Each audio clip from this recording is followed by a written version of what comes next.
Months after Tamil Nadu Chief Minister M.K. Stalin announced a step to curb human-elephant negative interaction by installing steel wire fencing in a reserve forest near Coimbatore, a storm of objections has put the project on hold. The Madras High Court has stepped in.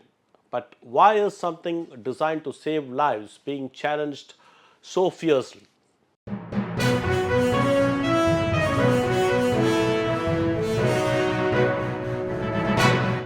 Vanakkam. This is T. Suresh Kumar. Thank you for joining me in this episode of the Hindu Focus Tamil Nadu. Today, we shall examine a crucial wildlife conservation story that sits at the intersection of human safety, animal welfare, and forest management policy. Back in November last year, Chief Minister M.K. Stalin had unveiled a pilot plan to install a 10-kilometer steel wire rope fence in the Thondamuthur Reserve Forest in Coimbatore district. The goal was to reduce human-elephant conflict, often fatal to both sides. Now, the original proposal covered 30 km, but due to funding constraints, it was scaled down. In March this year, Rs 5 crore was sanctioned by the government to kick off the work. But soon after, a major roadblock appeared. Enter animal welfare activist Muralidharan, who filed a petition in the Madras High Court.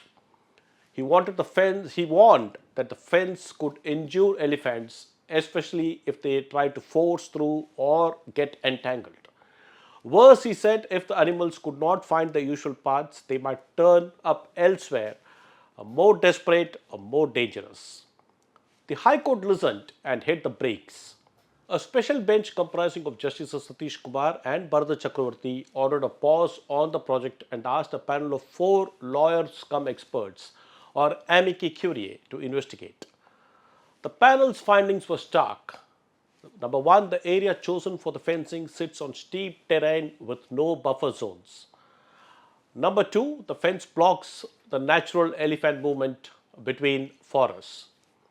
And number 3, most importantly, they warned that solving the problem locally might just shift the conflict elsewhere. In short, fencing off one area without a full ecological plan could be short-sighted and harmful. But first, let's see, how did this idea of fencing come from? The concept is not new as such. In fact, it was pioneered in South Africa in Addo Elephant Park decades ago. There, Graham Armstrong, a ranger, built a steel wire fence using old train rails and elevator ropes. It worked so well that the park's elephant population grew from just 11 to over 400.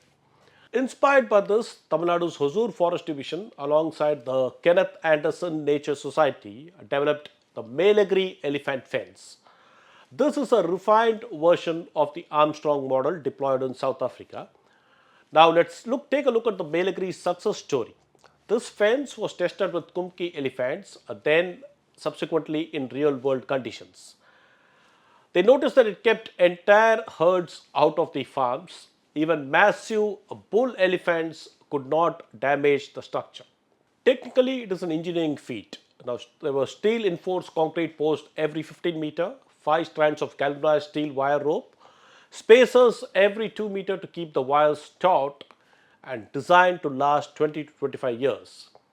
According to a 2021 report of the Project Elephant Division, this fence made agriculture viable again in areas once devastated by crop raiding.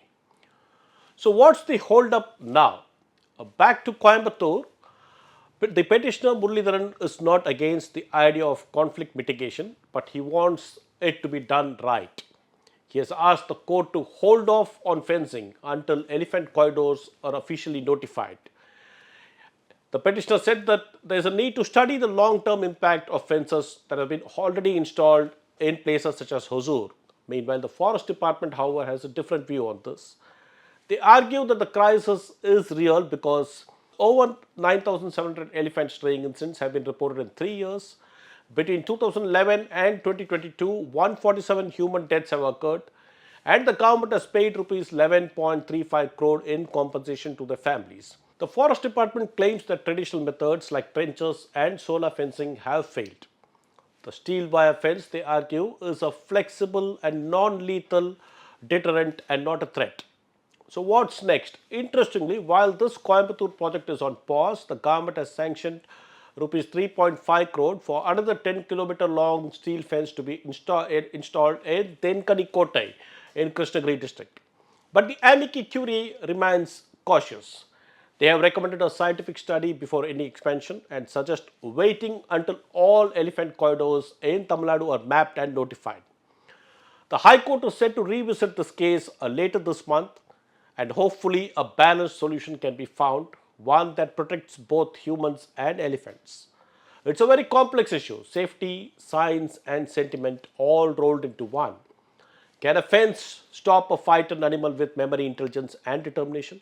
Should it even try without understanding where that elephant wants to go? That's the heart of the matter. And on that note, this is D. Suresh Kumar signing off. I shall meet you in another video. Thank you.